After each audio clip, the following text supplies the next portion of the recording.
Welcome to a special edition of Northport Now. On this episode, we're talking about Freedom Festival, Northport's annual 4th of July celebration. Due to the threat of inclement weather, the event has been postponed, but not canceled. We know many residents were looking forward to the festivities, so we wanted to take a moment to explain what went into the decision and what's next for Freedom Festival.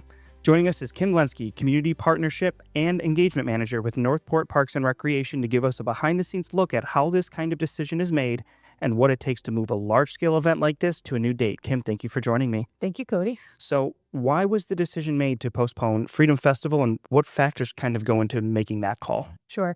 Recent forecasts indicated that there was high probability of lightning as well as some unpredictable weather. So we wanted to make sure that we weren't compromising the safe execution of the event. So we have a lightning alert protocol within an 8-mile radius of a lightning strike. It means that we have to shut everything down.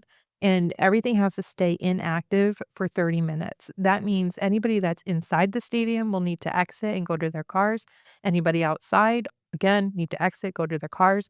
All traffic into Cool Today Park would be stopped, which does put our staff at risk because if there is a traffic backup, that means our police department is out there managing that situation. And people can't just hang out in the concourse waiting for the storm to pass or the lightning to pass. Correct. No, it's not safe. The concourse becomes a wind tunnel and a very unsafe environment if the wind is shifting just right. And so we would ask everybody to exit the stadium. In addition, we want to consider the risks that these unpredictable weather conditions create so that we're not jeopardizing the safety of our attendees, vendor staff, as well as their equipment that they do load in for the event.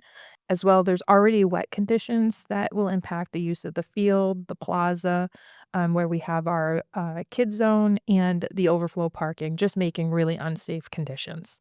What kind of information or guidance does the city rely on when weather's a concern like this? Sure. We have a whole team of people that helps direct our decisions like this. We have our incident command team, which is made up of our emergency manager, our fire and rescue team, police, and risk management. They receive information from the National Weather Service, and it indicated that this weather is super unpredictable.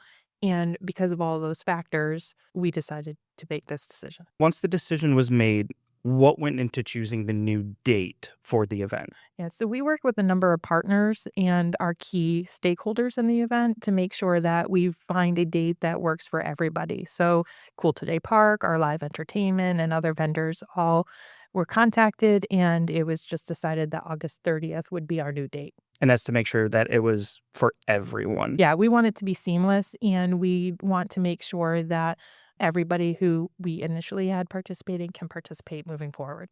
One of the questions that I think we've gotten a lot is, why couldn't we use a different location? Sure. We've seen the call on social media for the event to return to the Northport High School Stadium. However, that location just does not have the capacity to hold the number of attendees that this event sees today. Cool Today Park is really the best location for this event due to the sheer capacity of the event attendees. It sees over 10,000 attendees, and we want to make sure that everybody can still participate in the event. And with that, 10,000 attendees is a huge number for any event.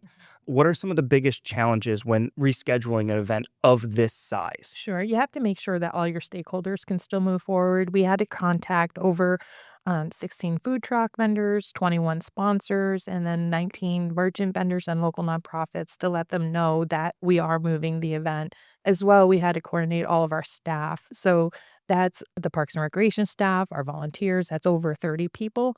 And then we also had to communicate with fire and rescue. We had to make sure the police department was aware of the move. So there's an enormous amount of staff that goes into producing an event like this and keeping everybody safe and making sure that we're all on the same page on the move. I know this hasn't been a very easy decision to make, but how has the response been from the community so far? Sure. I have to say that seeing the response through social media, it's been positive. We have a very supportive community that understands that these decisions just are not taken lightly, that our staff really does care about this event and the community at large.